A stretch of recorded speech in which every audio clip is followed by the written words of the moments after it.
बिस्मिल्लाहिर्रहमानिर्रहीम। आज हम class second year chapter number 12 current electricity का एग्जाम्पल 12.1 करेंगे।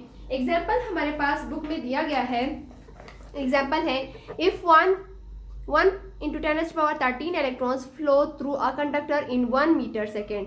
यानी अगर यहाँ पे नंबर ऑफ इलेक्ट्रॉन्स ये बताए गए हैं कि अगर इतने नंबर ऑफ इलेक्ट्रॉन्स एक कंडक्टर में 1 मीटर सेकेंड में फ्लो करते हैं। Calculate the current in ampere. हम लोगों ने करंट एम्पेयर में फाइंड आउट करना है थ्रू द कंडक्टर में जो है ना हम लोगों ने करंट एम्पेयर में कैलकुलेट करना है।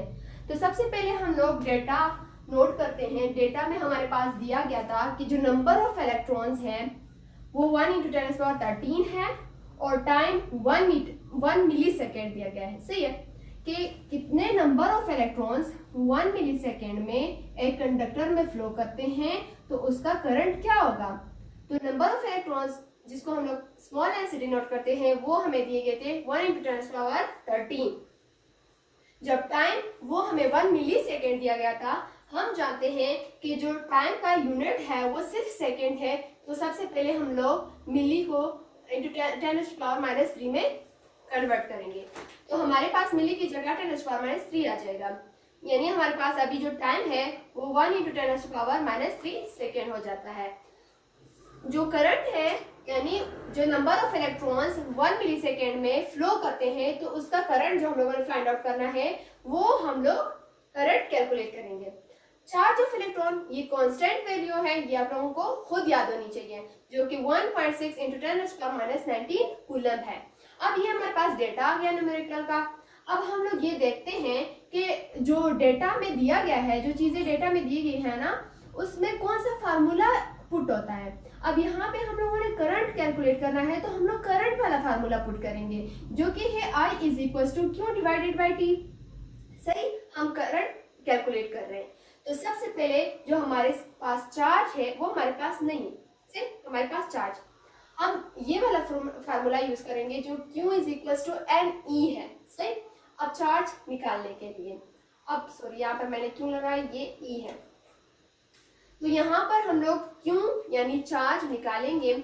चार्ज हमारे पास क्यों इसी तरह आ जाएगा, जो नंबर ऑफ इलेक्ट्रॉन्स है वो हमारे पास है 1 × 10⁻13।